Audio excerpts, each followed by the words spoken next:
Ajuar funerario, el cómic, una adaptación intramedial e intermedial entre difuntos, infantes y monstruos.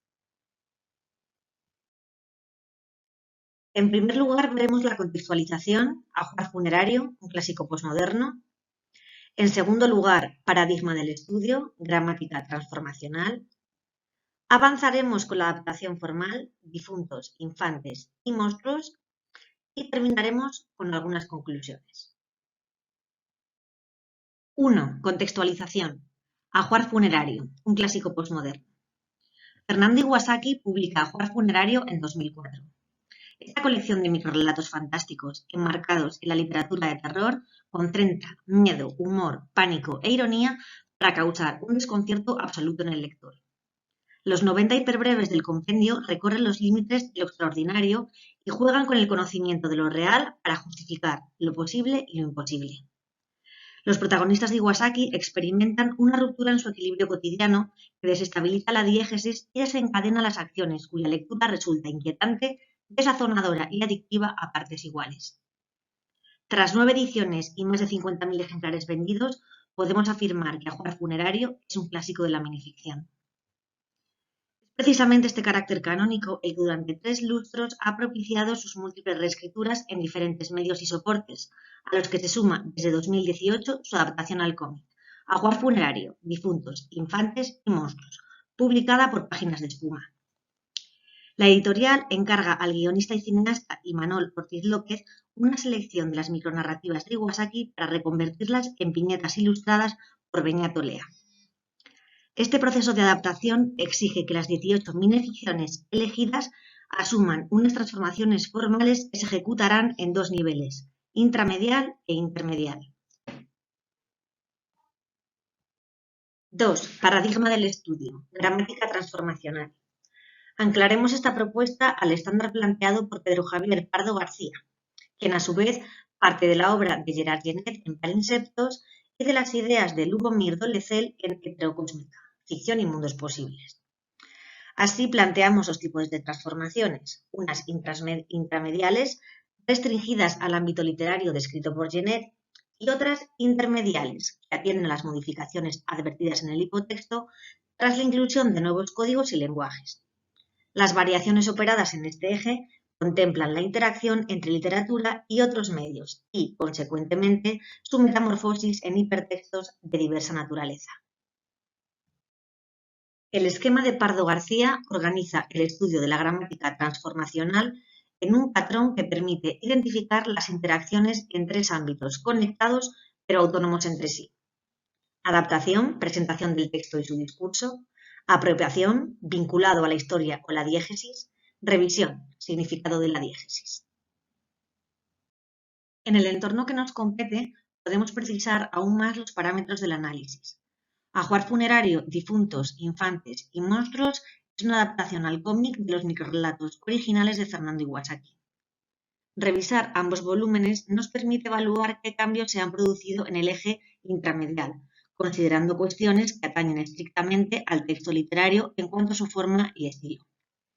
Por otro lado, la confluencia de los hipotextos con otros códigos narrativos y lenguajes propios del cómic, tales como la ilustración y la secuenciación en viñetas, conectan en el eje intermedial, con el concepto de transmedialidad en su sentido más amplio. 3. Adaptación formal, difuntos, infantes y monstruos.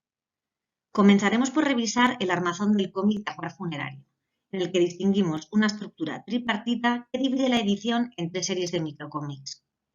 El título de cada uno de estos apartados adelanta una categorización de los personajes que protagonizan sus viñetas previamente anunciada en el subtítulo de la obra: difuntos, infantes y monstruos. En este primer apartado, difuntos, encontraremos Father and Son, el horóscopo, familia numerosa, larga distancia, papillas y última voluntad. En el segundo apartado, infantes, encontramos los títulos Peter Pan, Dulces de convento, El deseo, La cueva, No hay que hablar con extraños y Ya no quiero a mi hermano. Para terminar, el apartado dedicado a los monstruos con Halloween, el monstruo de la Laguna Verde, Hambre, Crushwisi 834 después de Cristo, Monsieur le Revenant y Última Escena.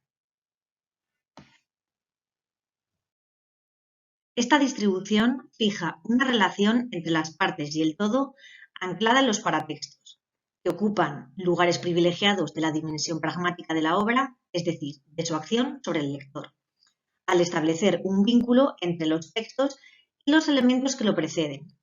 Según Genet, esta fórmula, generalmente menos explícita y más distante que el texto en sentido estricto, establece con lo que no puede sino llamarse su paratexto, título, subtítulo, intertítulos, prefacios, epílogos, advertencias, notas marginales, a pie de páginas, epígrafes, ilustraciones y muchos otros tipos de señales accesorias que le dan al texto un entorno variable y a veces un comentario oficial u oficioso, que el lector, aun el más purista y menos dado a la erudición externa, no puede ignorar tan fácilmente como quisiera y pretendiera.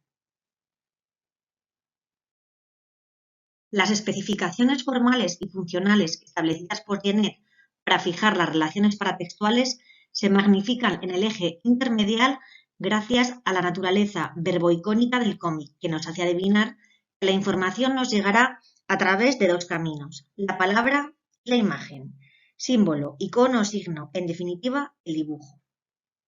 El abanico de las relaciones iconotextuales se establece a partir del mayor o menor grado de interacción entre ambos códigos.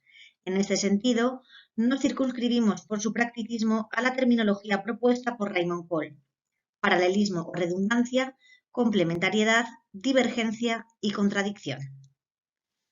La doble página que sirve de paratexto a los 6 microcómics de cada una de las categorías se comportan como una única viñeta, en la que texto e imagen fundan una relación de complementariedad de acuerdo con el siguiente esquema. Difuntos. Hay dos tipos de muertos: los que se fueron para siempre, dejándonos llenos de preguntas, y los que nunca se van del todo, porque regresan en busca de respuestas. Vemos que esta imagen se refiere a la novia cadáver de Tim Burton. Infantes. Los gemelos se adoran porque sobrevivieron a la aniquilación placentaria. La mayoría de los niños devoramos a nuestros mellizos en el seno materno, pues antes de nacer éramos legión. Imagen que recuerda al Resplandor de Stanley Kubrick. Las imágenes que presentan cada uno de los capítulos pertenecen a películas o series de televisión enmarcadas en los géneros de ciencia ficción, fantástico o de terror, y resultan fácilmente identificables. Utilizar referentes reconocibles por el lector a la hora de caracterizar a los personajes de un cómic es una necesidad inherente al soporte, puesto que el espacio está limitado a la economía del medio. En este aspecto, cómic y microrrelato comparten la necesidad de una narrativa concentrada, en la que concisión e intensidad expresiva funcionen de manera simultánea, en la cual el asunto narrado es siempre de reducidos elementos, de ceñida y comprimida peripecia.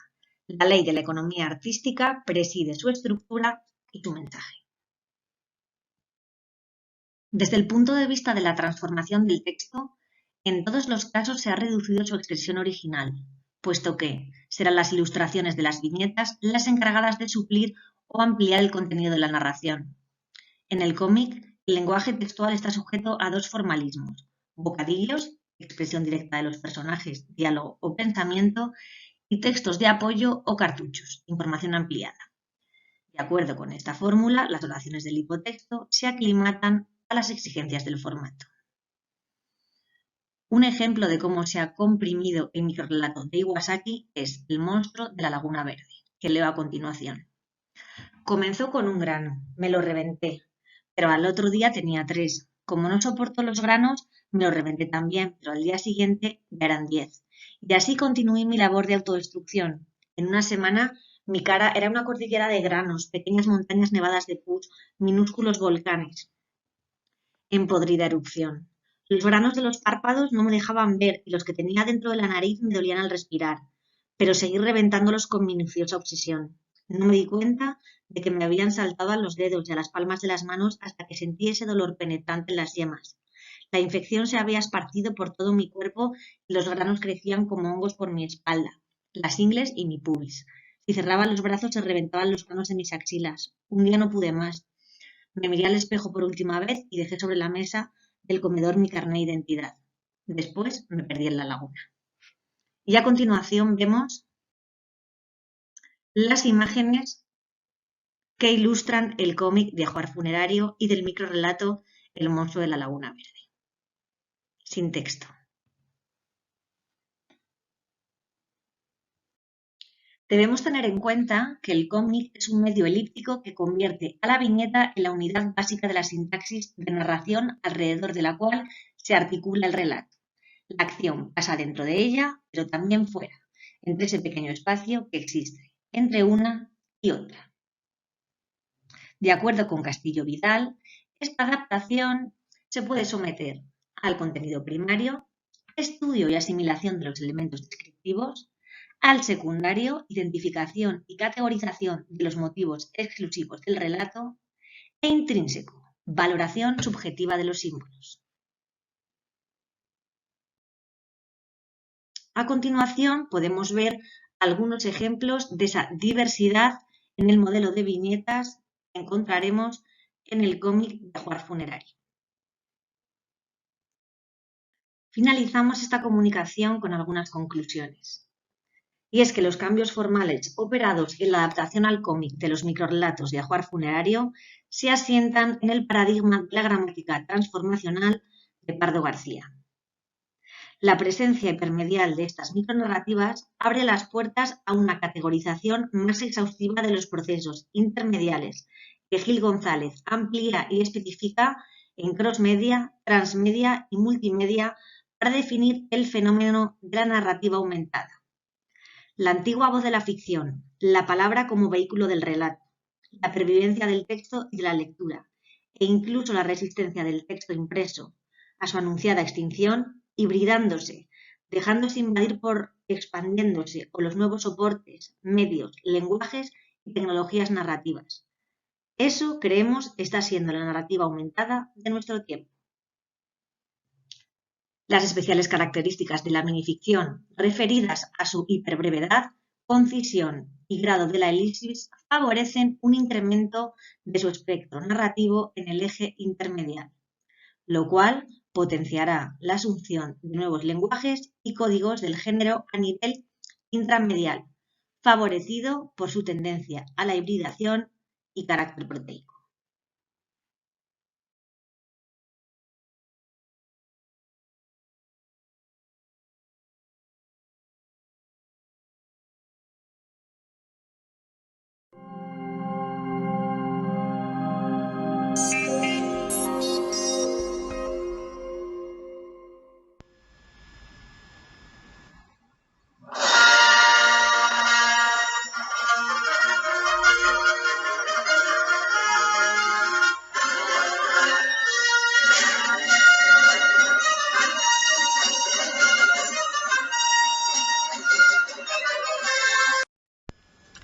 Bienvenidas y bienvenidos a nuestra comunicación The Rise of Skyriders, que hará un repaso de los cómics como una de las principales extensiones transmedia de la saga de Star Wars. Que la fuerza nos acompañe.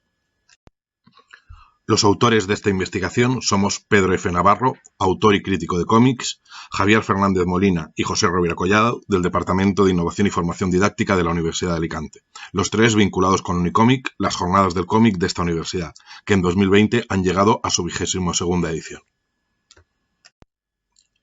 En el resumen de esta comunicación repasamos los puntos centrales de la misma, considerando el universo creado por George Lucas como la mayor saga transmedia de todos los tiempos. Investigadores como Henry Jenkins o Carlos Scolari han analizado esta saga como el mejor ejemplo de universo transmedia, ya que encontramos expansiones de todo tipo, series de televisión, videojuegos, novelas, cómics y mucho más. Aunque Star Wars es anterior a la concepción del término de narrativas transmedia, sus expansiones cumplen perfectamente los criterios de Jenkins. Cada medio aporta contribuciones exclusivas a la historia. También encontramos adaptaciones puras de las películas, pero las extensiones amplían mucho más este enorme universo. Entendemos los motivos de Jenkins para incluir a un soldado de asalto en la portada de uno de sus libros más importantes. Este breve esquema nos puede servir para mostrar su contenido transmedia: interactividad, historias animadas, cortos, juegos de mesa, videojuegos, novelas y cómics acompañan en el desarrollo argumental de las películas y otros muchos episodios y épocas no narrados en esto, como por ejemplo la época de la Antigua República. Pero obviamente son las películas los pilares imprescindibles de esta saga. Las 3 trilogías y los 4 spin-off son el eje sobre el que se fundamenta esta gran trama, que recurre a lo largo de muchos siglos, hace muchos años, en una galaxia enorme y muy, muy lejana. Aunque en esta ocasión hablemos únicamente de cómics, no debemos olvidar la importancia que ha tenido la adquisición de la franquicia por parte de Disney. En su nueva plataforma audiovisual, Star Wars ocupa un pilar indiscutible en las estrategias de esta enorme compañía. Y Disney es la empresa que mejor ha sabido siempre vendernos las expansiones transmedia. No haremos aquí una revisión de la bibliografía sobre Star Wars, aunque podemos destacar que solamente en 5 años se han duplicado sus referencias en Google Scholar, llegando a más de 100.000 resultados. En 2012, Carlos Scolari ya comentaba: Star Wars, ¿qué decir a estas alturas del mundo narrativo creado por George Lucas? Lo que nació como un proyecto cinematográfico se convirtió en un universo narrativo desplegado a través de infinidad de medios, plataformas, juegos y productos. Star Wars también genera nuevos conceptos en las narrativas transmedia, como las narraciones canónicas, el universo expandido o las leyendas. Es imprescindible saber diferenciar para acercarnos a una compleja continuidad argumental. No haremos un repaso de las investigaciones propias sobre este tema, solamente lanzar esta pregunta retórica. ¿Desde cuándo empezamos a realizar investigaciones sobre las narrativas transmedia? Sí, desde 2015, gracias al estreno de Star Wars The Force Awakens. Si Han Solo, como Rick Deckard, permite a Jenkins explicar el concepto de unicornio de papel como metáfora de la comprensión aditiva, un elemento central para destacar la importancia intertextual de las extensiones transmedia, la Estrella de la Muerte nos permitirá a nosotros también explicar el concepto de la nave nodriza de las narrativas transmedia. En Star Wars las películas siguen siendo la nave nodriza, pero en otros universos como Marvel sufrimos una traslación de los cómics hacia las películas. No queremos dejar esta introducción sin destacar la importancia de las narrativas transmedia como espacio para profundizar en personajes femeninos. Las Clone Wars son, al fin y al cabo, la historia de Ahsoka Tano, personaje que nace en esa serie de dibujos animados. Hay nuevos personajes muy interesantes nacidos del cómic, como la Doctora Aphra, o es necesario también leer cómics y novelas para entender la relevancia del almirante Amilyn Holdo. En otras investigaciones ya hemos diferenciado los distintos tipos de lectura entre cómics, creaciones infantiles, novelas de franquicia e información complementaria o enciclopédica sobre esta galaxia. Todas tienen gran importancia y, como veremos con los cómics, una amplia producción editorial. Desde Star Wars se han realizado muchas actividades sobre la lectura y la educación para todas las edades. También debemos recordar la estupenda monografía de David Maas, Cronología de una leyenda, sobre los cómics de Star Wars antes de la tercera trilogía. Por eso nuestra investigación se centra en los espacios posteriores, en la última producción de Disney Lucasfilm. Un lector de estos cómics se puede sentir como un maestro Jedi, al conocer mucho más sobre la saga y sobre la fuerza. Aunque también existan los holocrones, el último Jedi nos demostró la importancia de la lectura. Hola, soy Pedro F. Navarro de Unicomic. Vamos a hablar de historietas de cómic y en concreto de los cómics Marvel Star Wars del nuevo canon. Y aún más concretamente hablaremos de uno de sus segmentos cronológicos actuales, la llamada Era de la Resistencia. La estadounidense editorial Marvel vuelve a publicar los cómics de Star Wars desde enero de 2015, momento en que se inicia esta nueva andadura editorial. A finales del año 2018, Marvel anunció que iba a publicar números únicos de personajes individuales englobados bajo el anagrama Age of, Era de. Con este movimiento, Marvel quería delimitar temporalmente las eras en las que está dividida la acción de sus cómics, asemejándola a la línea cronológica de las películas que componen las 3 trilogías. Esta segmentación del tiempo ya la hizo en su momento la editorial Dark Horse, que era, hasta 2015, quien ostentaba los derechos de publicación de esta franquicia. Y parece ser que ahora le tocaba realizar este movimiento editorial a Marvel. Se han publicado historias unitarias a razón de 9 cómics por era de los principales personajes protagonistas de las películas. Como podemos apreciar, este movimiento es una operación de marketing. Un número 1 vende mucho más que cualquier otra numeración de cualquier serie. Vamos a hablar de los cómics que se engloban dentro de la era de la Resistencia, que es a la que pertenece la última trilogía filmada. Marvel publica diferentes tipos de cómic en relación a Star Wars: series regulares, miniseries, números únicos y las adaptaciones de las películas, que también suelen ser miniseries. En esta era de la Resistencia voy a mostraros en orden el juego que ocupan los cómics entre las películas, atendiendo a su cronología y no al tipo de edición que es. De El retorno del Jedi a El despertar de la fuerza.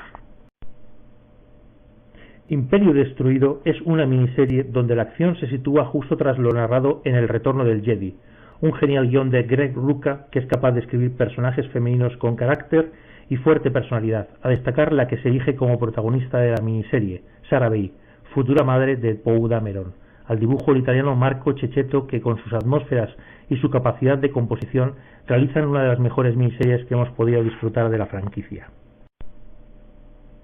The Rise of Kylo Ren es la miniserie más reciente de esta era. Narra cómo Kylo Ren se convierte en el tremendo personaje que se nos presenta en El despertar de la fuerza. Escribe Charles Soule y dibuja Sliney. El número único dedicado a C-3PO nos narra cómo consiguió el brazo rojo antes de la película El despertar de la fuerza. Al guión James Robinson y al dibujo Tony Harris, es decir, el mítico equipo creativo de la serie de culto Starman. El número único Droides desenchufados es la recopilación de las 3 historias cortas que realizaron Chris Eliopoulos y Jordi Belair y que salieron publicadas con anterioridad como complementos en las series Darth Vader, Poe Dameron y Darth Maul. Nos interesa la historieta corta Sabotaje, en donde BB-8 intenta que un piloto y una mecánica se conozcan y se enamoren. Una historieta deliciosa donde la narración casi sin apoyo de texto fluye como si estuviéramos viendo un pequeño cortometraje. Poe Dameron fue guionizada por Charles Soule y dibujada al principio por Phil Noto. Esta serie regular narró las aventuras del Escuadrón Negro de la Resistencia comandado por Poe Dameron, el considerado mejor piloto de esta época. La acción se sitúa antes de la película El despertar de la fuerza, y desde mi punto de vista esta colección es el equivalente a la serie madre Star Wars, pero años después del retorno del Jedi. Es decir, vamos a ver en acción principalmente al Escuadrón Negro, a Poe Dameron, pero también vamos a seguir los pasos de Leia o C-3PO. En la parte gráfica, Phil Noto es un gran portadista, pero cuando se enfrenta a una colección su nivel de resultado baja. Nuestro compatriota Ángel Unzueta llegó al rescate en esta serie y consigue hacer que vuelva a remontar y a subir en calidad. Esta serie finalizó en su número 31, siendo una de las más longevas. Hasta el número 25, e incluyendo los 2 anuales, la serie se sitúa antes de lo narrado en El despertar de la fuerza. Luego comentaré qué pasó con los últimos 6 episodios. Y así llegamos a El despertar de la fuerza, miniserie donde se adapta la primera película de la nueva trilogía. No hay ningún cambio reseñable respecto a la cinta. La única curiosidad es ver cómo han trasladado según qué escena o según qué otra. Chuck Wendig al guión y Luke Ross al dibujo cumplen con las expectativas. De El despertar de la fuerza a Los últimos Jedi.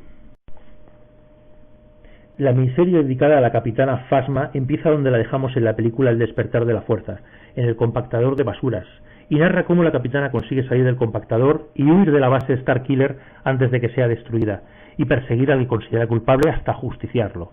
Vemos a un personaje obsesivo y de ideas cerradas. Kelly Thompson, su guionista, nos narra con precisión todo lo que ocurre en la cabeza de la capitana. No podemos obviar que esta guionista es una de las figuras más talentosas de la industria actual. Además, volvemos a tener de nuevo como dibujante a Marco Cecchetto, que no hace mucho fue considerado como uno de los mejores dibujantes jóvenes de Marvel. TJ, Los más buscados, es un número único que nos presenta a este histriónico personaje, ubicándolo en los casinos de Canto Bay, haciendo de las suyas. Es el precedente a su aparición en Los últimos Jedi. Ben Acker y Ben Blacker al guión y Kevin Walker firman uno de los cómics más olvidables de esta era. Y así llegamos a la adaptación de Los Últimos Jedi, a cargo del guionista Gary Whitta, acompañado del dibujo por Michael Walsh y Josh Hickson. Esta adaptación es correcta y emotiva pese a la complejidad, hablo a nivel de trasladar las viñetas que tiene la película de Los Últimos Jedi. De Los Últimos Jedi a El ascenso de Skywalker. Tras la película Los Últimos Jedi, han de situarse los últimos 6 números de la serie de Poe Dameron. Nos narra las conversaciones y la acción que sucede inmediatamente después del final de la película de Los Últimos Jedi, cuando los restos de la Resistencia se encuentran a bordo del halcón milenario. Y es cuando llega por fin el momento en que se conocen Poe Dameron y Rey. Durante 2019 han salido los 9 números únicos que componen la maxiserie llamada La Era de la Resistencia. Ha sido guionizada en su totalidad por Tom Taylor y dibujada por Ramón Rosanas y Leonard Kirk. Los números pertenecen a esta era, pero cronológicamente hay que situarlos en ubicaciones diferentes. Los 4 primeros transcurren antes de la película El despertar de la fuerza, los 4 siguientes antes de Los Últimos Jedi, y finalmente el último, el de Rey, se ubica tras esta última película y lo narrado en los últimos números de la serie de Poe. Antes de la última película filmada encontramos la miniserie Allegiance, Lealtad. Es la miniserie Journey to Star Wars The Rise of Skywalker, en donde seguimos a los diferentes personajes Leia, Rey, Finn, Poe Dameron en la agónica búsqueda de material y aliados para volver a formar de nuevo la Resistencia. La escribe Ethan Sachs y al dibujo tenemos a Luke Ross de nuevo. La adaptación al cómic de El ascenso de Skywalker estaba programada para empezar a publicarse a primeros del 2020. El COVID-19 se ha interpuesto y aún, a día de hoy, todavía no ha comenzado a publicarse. Finalizamos con Galaxy Edge, que es la primera miniserie que es la continuación, el tie-in, de la atracción de los parques de Disney recién inaugurada el año pasado en California y en Florida. Debemos ubicarla cronológicamente un tiempo después del final del ascenso de Skywalker. Conclusiones. Siempre se repite el mismo esquema editorial de publicaciones de Marvel frente a cada una de las películas. Antes de cada película publican una miniserie que la llaman Journey to, rumbo a, y el nombre de la película que corresponda. Después publican un especial que cronológicamente puede estar situado antes o después del film, y finalmente aparece la adaptación de la película al cómic. Con la finalización de Star Wars, el lector medio tenía la esperanza de que podría haber una nueva serie troncal que continuara lo narrado en la última película, ampliando el horizonte de sucesos hacia el futuro, dejando de esta manera a los autores contar con total libertad y poder así seguir desarrollando el universo de Star Wars.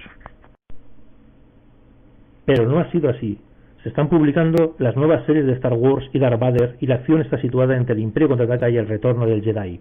Por tanto, la era de la Resistencia queda a la espera de poder ser continuada en un futuro, esperemos, no muy lejano. Lo que ha demostrado la última saga y esta enorme producción editorial es que el público quiere más historias de Star Wars. Sabemos que es una galaxia enorme, con historias a lo largo de muchos siglos. Ya tenemos noticias sobre la próxima saga centrada en la luz de los Jedi. Lo que sí que podemos confirmar es que las narrativas transmedias de Star Wars son inabarcables y es necesario establecer estas alianzas para estar al tanto de todas las novedades. Necesitamos al halcón milenario para poder leer, jugar, ver o participar en todo el universo transmedia de Star Wars. Esto va demasiado rápido. Esperamos que pronto se confirmen las fechas de los próximos estrenos. Eso sí que será una nueva esperanza. Muchas gracias por vuestra atención.